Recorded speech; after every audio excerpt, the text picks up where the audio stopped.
Welcome to the Dietitian Side Hustle podcast. My name is Katie Dodd, and I'm a nutrition entrepreneur. I spent 7 years as a side hustler before diving into entrepreneurship full time. Before making the leap, I was bringing in 6 figures through my side hustle. If I can do it, you can too. This podcast is for dietitians, interns, and students who want to be inspired to start or perfect the side hustle of their dreams. Let's do this.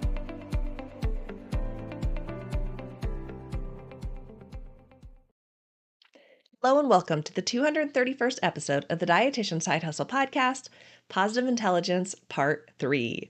Now, this is the third part of a 3-part series that I've been doing all on positive intelligence. I will do a recap soon, so even if you didn't listen to parts 1 and 2, don't even worry about it. We will get you caught up. Now, before we dive into that, I do want to say happy 2025. We are officially in the new year. If you are someone who likes to set goals, make big plans for the year, I do have a training coming up completely free on January 6th. If you go to katiedodd.com, you can register. And this is a free training all about goal setting for the new year. I've been doing this training, for years and years now, just because I love setting big goals and crushing them. Now, I'm not just talking about like a New Year's resolution that you're going to forget about in a couple weeks, but I'm talking about creating a plan for crushing your goals over the next year. When you sign up, you get access to the training and the replay, and I have a really fun workbook that I provide for you guys. So go to katiedodd.com to sign up. So let's dive into the topic of today's podcast. So for part 3 of Positive Intelligence, we are going to be talking about the sage. Now, Positive Intelligence, as a quick recap, this is a book that was written by Shirzad Chamine. There's also a course, an app, all kinds of stuff that goes along with it. But I learned about positive intelligence last summer, and it just had such a big impact on my life that I wanted to share it with you guys. And I felt like one episode just wasn't enough, so I broke it down into 3 parts. Part 1, as a quick recap, was just 101. What the heck is positive intelligence? So in a nutshell, positive intelligence is an indicator of the control you have over your own mind and how well your mind acts as either a friend or an enemy. It's a measure of the relative strength of your sage, and that's the term they use to describe how much your brain is being a friend to you, to your saboteurs, and that is a term they use on, how much your mind is being not so much of a friend, more of an enemy. Those who have high positive intelligence, your mind is acting more like a friend than an enemy. Your brain is telling you nice things, talking to you like you talk to a friend. If you have low positive intelligence, your mind is acting more like an enemy than a friend. You are saying things internally, sabotaging yourself in ways that you would never speak to someone that you care about. So in the positive intelligence world, they have something called PQ. That stands for Positive Intelligence Quotient, and it is a percentage score from 0 to 100, which actually measures how much your mind is acting like a friend than an enemy. Our goal is to get our PQ score up to above 75%, and there are assessments and little tests available through the Positive Intelligence website where you could actually figure out what is my score and also what are my saboteurs. So with positive intelligence, if you have a low PQ score, you're like, oh, my brain is acting more like an enemy than a friend, then there's things that you can do to increase your PQ score. 3 things exactly.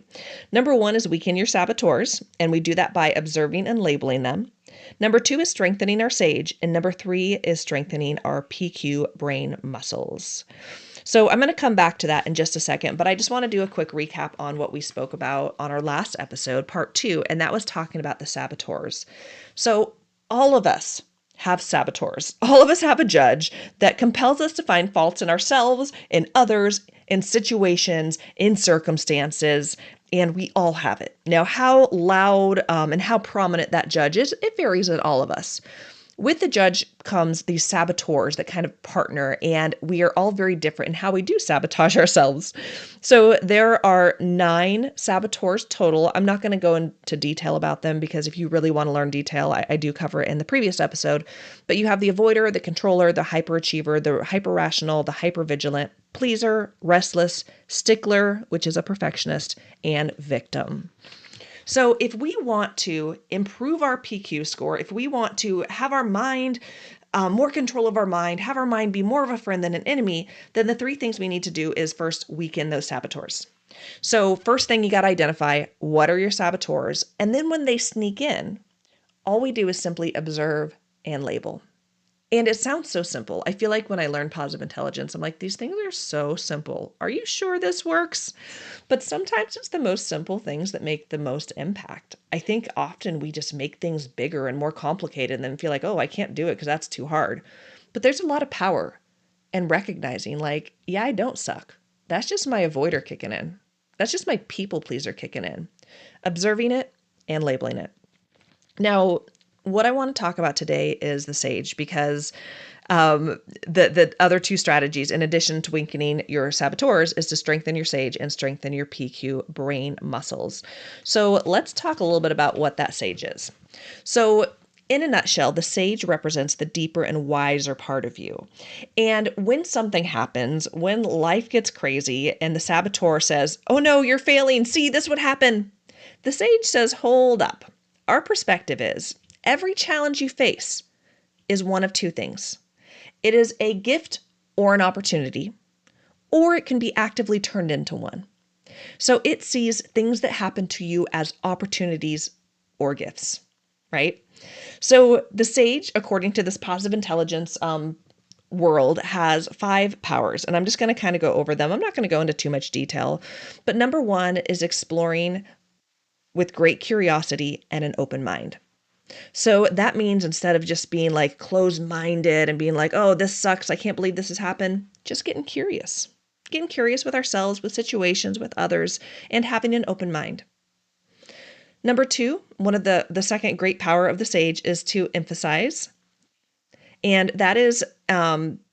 Oh my gosh, I'm saying the wrong word. Being empathetic is what I'm trying to say. So being empathetic with yourself and others with compassion and understanding. So just giving people grace, giving yourself grace, not beating yourself up, not judging others. Number 3 is innovate. So this is creating new perspectives and outside the box solutions. Because remember, seeing everything that happens as an opportunity or a gift instead of just seeing like, oh man, this sucks. This is the way things always are. Things can never change. Okay. How else can I look at this? What's the outside of the box situation solutions? Number 4 is navigate and choosing a path that best aligns with your deeper values and missions. So instead of staying stuck somewhere, finding a way to, continue to pivot. And number 5 is activate and take decisive actions without distress, interference, distractions, or saboteurs. Now, remember, there's a whole book. That was me just giving a quick summary of some of the sage powers. But sage feelings essentially include curiosity, compassion, creativity, joy, peace, and being grounded in decisiveness, even in the midst of great crisis. So when it comes to positive intelligence, it's not just about identifying like the part of your brain that's mean to you. It's also about strengthening that part of your brain that's kind, that's graceful, that's innovative, that sees things differently and gives you a different perspective of the world. The more you work on strengthening that sage, the more you're going to improve your positive intelligence, and the more you will find your mind being more of a friend than an enemy. So the last piece on increasing your PQ, in addition to strengthening your sage, is increasing your PQ brain muscles. And I want to talk to you about what that means. So PQ brain muscles, that is, they have this thing called like the PQ gym and PQ reps.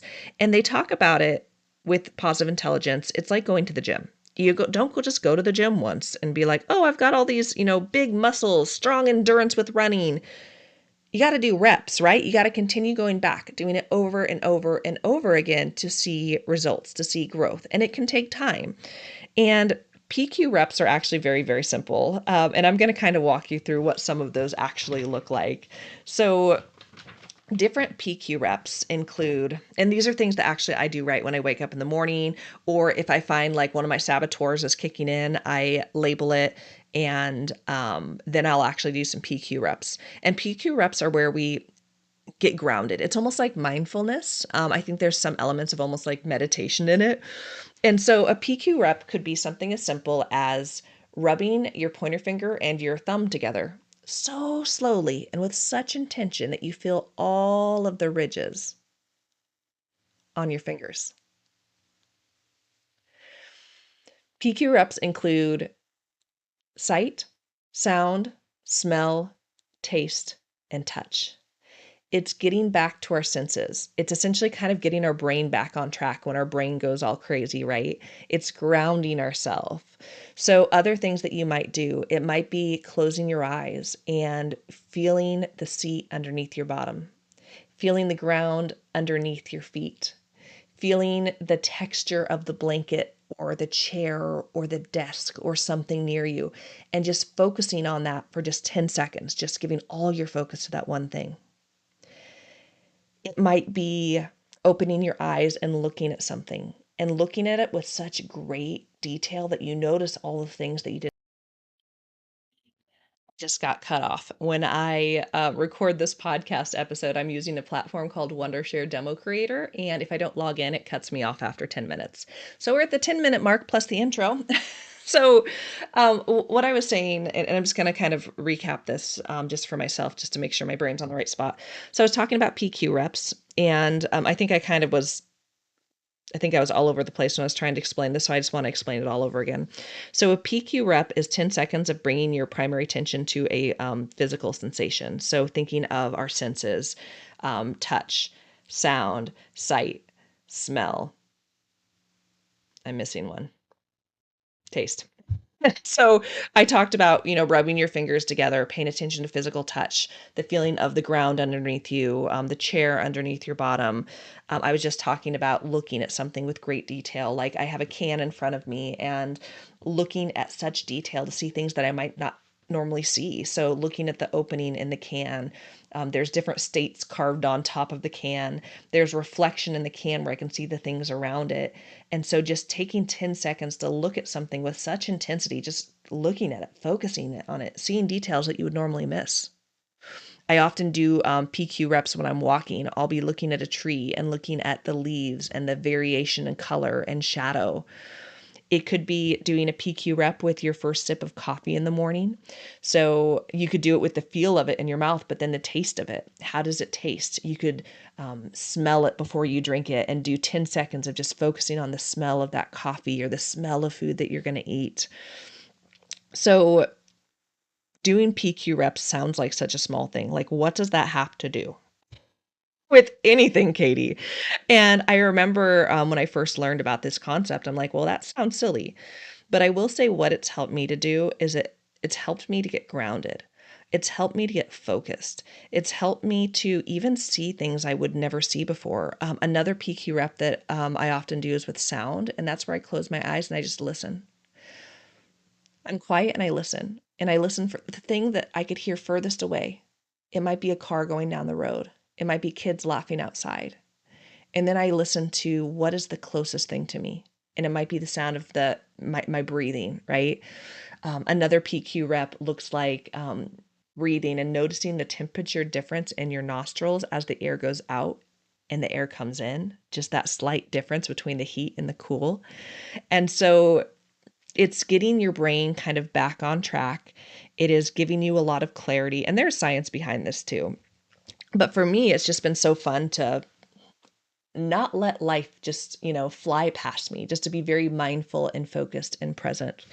So that is the last part of positive intelligence in order to strengthen our PQ score, to make our brain more of a friend than an enemy, weaken our saboteurs. We identify, label, and observe them. We strengthen our sage. We work on strengthening that part of our brain that is a friend. And then we strengthen our PQ brain muscles by doing these PQ reps, which are 10 seconds of mindfulness. So honestly, what I recommend for you guys is to read the book. You could also listen to the audiobook if you want to. Shirzad actually reads it himself, but it really is powerful to not just read the book, but to do it. So, okay. I feel like I might have butchered this episode, but I hope that it was valuable. It's valuable. I hope that you've loved learning about positive intelligence because, again, it's something that I really enjoy. I think in retrospect, I'm like, man, I wish I would have not done the series during a season where I've been so sick and so busy, because I feel like I haven't quite done it justice, but we'll see. I'm just going to go ahead and get this episode out because done is better than perfect. And Next week on the podcast, I do believe we have a guest episode. And then after that, actually, I think I'm going to record an episode about creating a word for the year. I always love doing that. I have my word. And so anyways, thank you so much for listening to the podcast. As always, you can go to katiedodd.com to learn about more of the ways that we can work together. And I will see you next week on the podcast. Bye, guys.